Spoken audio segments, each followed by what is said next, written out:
نعوم تشومسكي من وجهة نظره عنده تفسير، نشوف إذا كان ده ممكن يكون مظبوط ولا لا.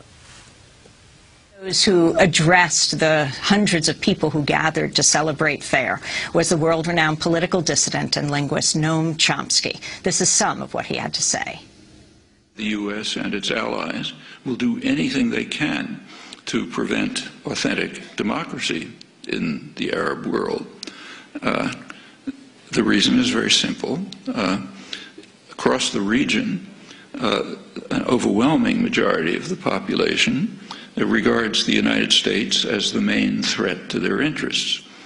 In fact, opposition to U.S. policy is so high that a considerable majority think the region would be more secure if Iran had nuclear weapons. In Egypt, the most important country, that's 80%. Similar figures elsewhere. There are some in the region who regard Iran as a threat, about 10%. Well, plainly the U.S. and its allies are not going to want governments which are responsive to the will of the people. If that happens, not only will the U.S. not control the region, but it'll be thrown out.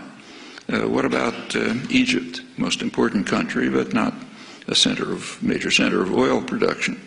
Well, in Egypt and Tunisia and other countries of that category, there is a game plan which is employed routinely, so commonly it takes virtual genius not to perceive it. But when you have a favored dictator, for those of you who might think of going into the diplomatic service, you might as well learn it. When there's a favored dictator and he's getting into trouble, support him as long as possible, full support as long as possible. When it becomes impossible to support him, like say maybe the army turns against him, business class turns against him, then send him off somewhere, issue ringing declarations about your love of democracy, and then try to restore the old regime, maybe with new names. And that's done over and over again.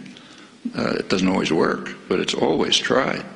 Somoza, Nicaragua, Shah in Iran, Marcos in the Philippines, Duvalier in Haiti, Chun in South Korea, Mobutu in the Congo, Ceausescu was one of Western favorites in Romania, Suharto in Indonesia. It's completely routine, and that's exactly what's going on in Egypt.